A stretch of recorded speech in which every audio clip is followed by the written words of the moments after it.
So last month I was at the New Orleans Cigar Box Guitar Festival and a gentleman approached me and handed me this gift. Oh my gosh, crazy. Charlie St. John. Dude, seriously, I was blown away. So anyhow, yeah, so I didn't really get the chance to like goof around too much with it just because I was busy and sidetracked and, as you can imagine, distracted. And so what I did is I brought it home and first thing I did is I realized, dude, what an awesome job he did on building this thing.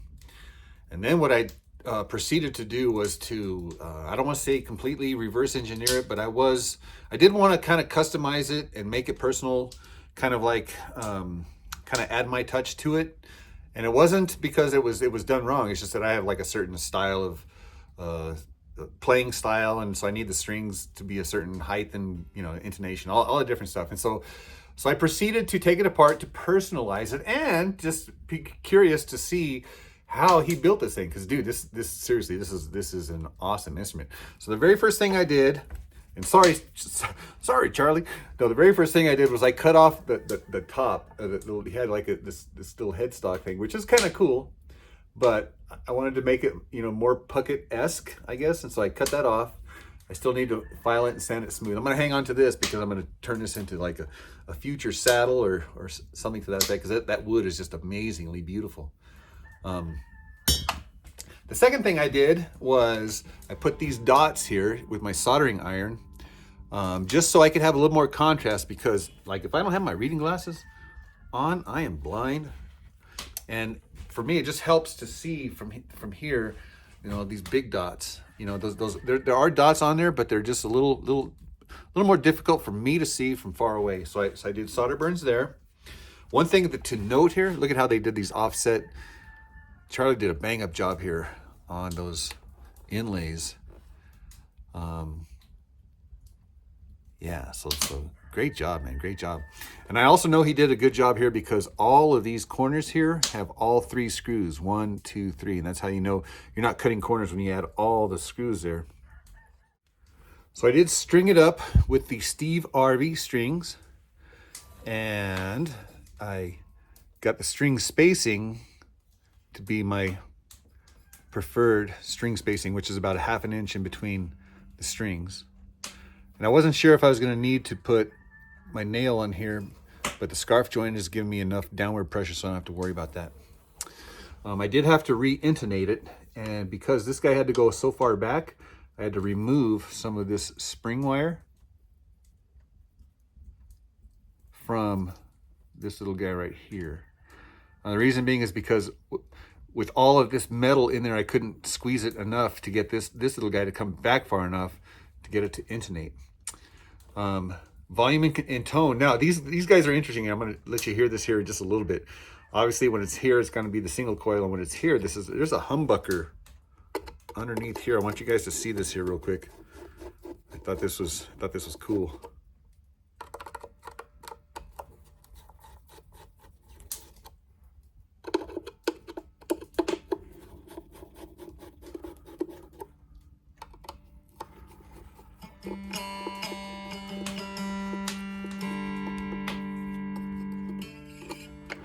Check that out. There's a humbucker underneath there, and that's kind of a neat little cover. I was curious to what I thought it might have been a piezo or something underneath there, but it's just this nice little cover that provides some safety, some protection for that humbucker. Yeah, so I want you to hear these tone knobs here. I think one might be a volume control that maybe is not working, but it does work as a tone control. Let me put in the last screw here, and then I'll show you what I mean here. Okay, so watch these tone controls here. I call them tone controls because they both are like tone. So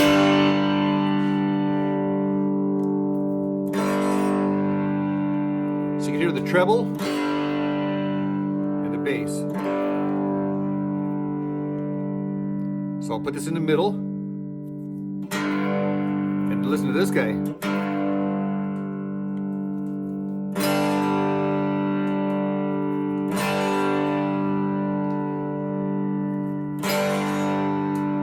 So they both kind of do treble bass.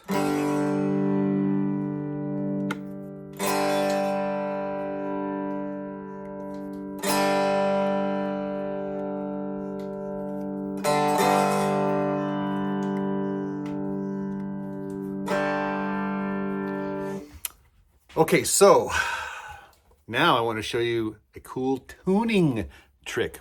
So you guys know I like to tune EBE. You can also tune GDG. You can tune however you want.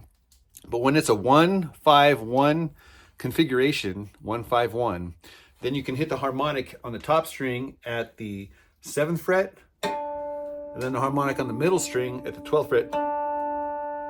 And you can hear that wave. That wave is going to happen when it's out of tune.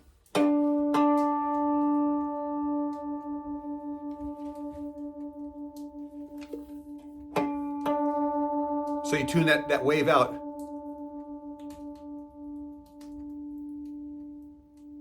If you go too far up, you'll hear the wave come back again.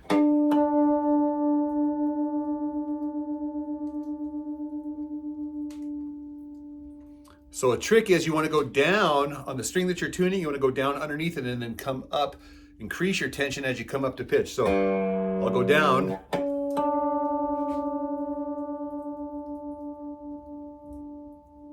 You got to train your ear for hear that wiggle and to hear when it goes flat. When it goes flat, you're in tune. Again, so that's the harmonic at the 7th fret, top string, harmonic at the 12th fret, middle string. And you can also do the same thing for the high string, but on that one there, you're going to do the harmonic on the middle string, 5th fret, and 7th fret, high string.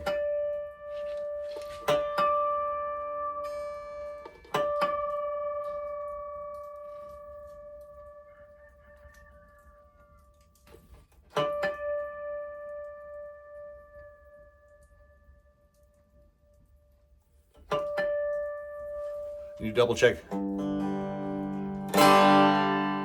I also got a care package from Mrs. St. John, and I know it's in here. I'm going to open it up here in just a little bit and let you guys see what this is. But before I do that, I wanted to show you kind of a little trick. You guys remember this lick? Of course you do. So what we're going to do is we're going to take that lick here. We're going to move it from the 0 to the 3rd fret to the 5th fret. We're going to move it around to the 8th fret. You can move it anywhere. And this is the example of how you can take that lick and move it around anywhere.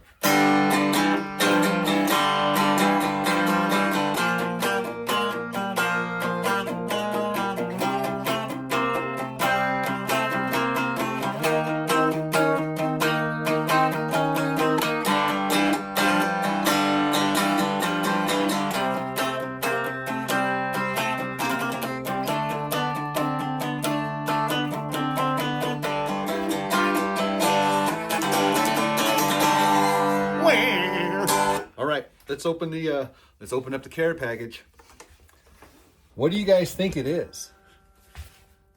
Wrong. All right. I'll give you a hint. It is this. So Miss Kelly made some of this sourdough bread, and I had a little bit of this left over. Now this is gosh, guys, I'm gonna tell you the truth here. This has been in this bag ever since there, and it is still as fresh as it was the day I got it. It's not stale, it's not moldy, it's not, dude, oh my gosh, this smells awesome. Everybody knows that sourdough is best toasted with butter. That's my opinion, but even raw.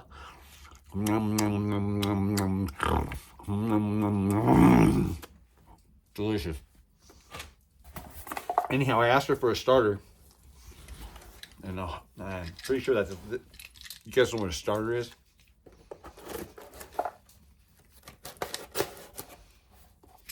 Let's see here. She told me how I could get it going here, but here's some instructions.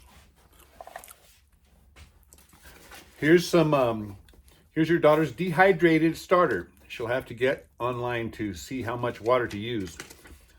She can also use a food processor to pulverize the starter. That won't hurt. feed it after it's rehydrated. She can use 1:1:1 ratio of starter to water to flour. Phone number if any questions. Love you. Kelly St. John. Thank you guys so much. Seriously. And here it is. Starter for sourdough. For some sourdough. Of course, I got the emails.